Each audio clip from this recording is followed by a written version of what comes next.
교재는 86페이지고요. 개요, 세번 명령 기준, 이제 그 다음으로 볼 게 가공 공정 기준, 마지막으로 볼 게 부가가치 기준입니다. 그 중에서 가공부터 볼게요. 자, 1번 FTA에서는 직물 및 의류의 기본 원칙으로 실을 만드는 공정에서부터 직물을 만드는 공정, 재단, 봉제 공정까지 수행되어야 하는 원사 기준을 채택하고 있다. 우리나라가 발효된 FTA 중에서 원사 기준을 채택하고 있지 않은 FTA는 이라고 되어 있는데 답은 4번입니다. 이거는 꼭 기억하세요. 한인도 세파는 패브릭 포워드입니다. 그래서 한인도 세파 무조건 기억을 하셔야 되는 부분이고, 교재가 궁금하시다고 하시면 116페이지를 다시 한번 참고하셔가지고 공부하시면 됩니다. 그래서 저희가 이제 5 포워드, 그 다음에 얀 포워드, 패브릭 포워드, 컷앤소 이렇게 이제 공부를 했었을 텐데 대부분의 협정은 지금 저희가 얀 포워드를 채택하고 있어요. 그래서 무조건 영내사 원사를 가지고 이제 그 방사부터 한 다음에 재단 봉제를 거쳐가지고 만들어야 되는데 유일하게 이제 한인도 세파만이 패브릭 포워드다라고 기억을 하시면 됩니다. 2번 가공 공정 기준에 대한 설명인데 틀린 것을 고르시래요. 보면 자 1번 위표에서 모두 한EU FTA에서만 가공 공정 기준을 규정하고 있다라고 되어 있습니다.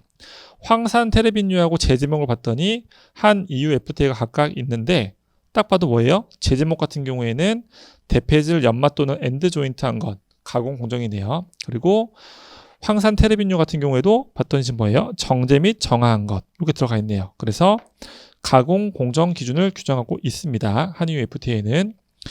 2번 가공 공정 기준은 세번하고 부가가치 기준에 비해 적용되는 품목의 범위가 좁은 편이냐? 맞습니다. 맞죠? 주로 어류, 식물성 생산품, 석유, 화학, 의류 및 섬유 제품 등에 제한적으로 적용된다. 맞습니다. 그렇죠? 뭐 도축도 나왔었고 그 다음에 지금 계속 보는 것처럼 화학 반응도 나왔었고 석유 제품 같은 경우에는 뭐 감압 증류, 상압 증류 이런 식으로 나왔었잖아요. 2번도 맞는 문장. 3번 가공 공정 기준에도 최소 허용 기준이 적용된다. 이게 틀렸습니다. 3번이 정답. 최소 허용 기준은 밑줄 치시고 무조건 3번 변경 기준만을 생각하시면 됩니다. 그래서 3번 변경 기준을 미충족할 때 적용되는 예외적 기준이 미소 기준, 다른 말로 하면은 최소 허용 기준에 해당합니다. 그래서 정답은 3번 고르시면 되겠고요. 다음 페이지 3번 문제입니다. 다음은 우리나라에서 발효 중인 FTA별 섬유 제품의 일반적인 원산지 기준에 대한 설명인데 틀린 것을 고르시래요. 자, 1번 한인도 세파 같은 경우에는 역외산 원사로 직물을 생산하여 동직물로 의류를 생산하면 영내산으로 인정된다. 맞죠? 방금 본 것처럼 패브릭 포워드를 채택하고 있습니다. 그래서 원사 자체는 굳이 영내산 원사를 요구하고 있지 않아요. 그래서 역외산 원사도 가능하다. 1번 정답이고요. 맞고요. 2번 페루 콜롬비아와의 FTA에서는 의류 제품은 실을 만드는 공정에서부터 직물을 만드는 공정, 재단, 봉제 공정까지 해당국에서 수행되어야 한다. 맞죠? 얀 포워드를 규정하고 있습니다. 3번 EU FTA는 역외산 직물을 수입하여 영내에서 나렴 또는 염색을 수행한 후 부가가치 기준을 충족하면은 영내산으로 인정되는 품목도 있다라고 되어 있는데 이것도 맞아요. 그래서 요거는 기본 교재 114페이지 보시면은 약간의 그 보충적인 문장으로 EU 협정 같은 경우에는 가공 공정 기준 플러스 부가가치 기준까지도 동시에 규정하고 있는 품목이 있고 그게 충족이 되면은 영내산으로 인정을 해주고 있습니다라고 하는 문구가 있습니다. 그래서 아닐 거라고 생각하지만은 요거는 있습니다. 그래서 3번도 맞는 문장. 4번 한미 FTA에서 셔츠의 구성품인 단추 카라에 대해서도 원산지 판정 시 포함되어야 한다라고 되어 있는데 요게 틀렸어요. 요거는 고려 대상이 아닙니다. 원산지 판정 대상 시 고려가 대상이 아니다. 그래서 답은 4번. 4번 문제. 다음은 어느 FTA 품목별 원산지 기준이다. 이와 관계가 깊은 것은 입니다.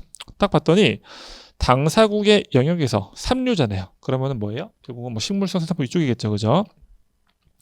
알치어, 핑거리스 또는 유생과 같은 비원산지 종자로부터 성장한 제3류의 양식 물품은 그 당사국 영역의 원산지 물품으로 간주한다라고 되어 있죠. 딱 봐도 가공 공정 기준입니다. 원산지 누적 기준은 당사국의 영역에서 생산된 것을 우리나라의 원재료로 인식을 해주는 것. 이게 누적을 말하는 거였고, 그다음에 불인정 공정은 뭐 단순 도축, 혼합, 뭐 정제 이런 것들을 인정을 해줄 것이냐 말 것이냐를 결정하는 것이 불인정 공정.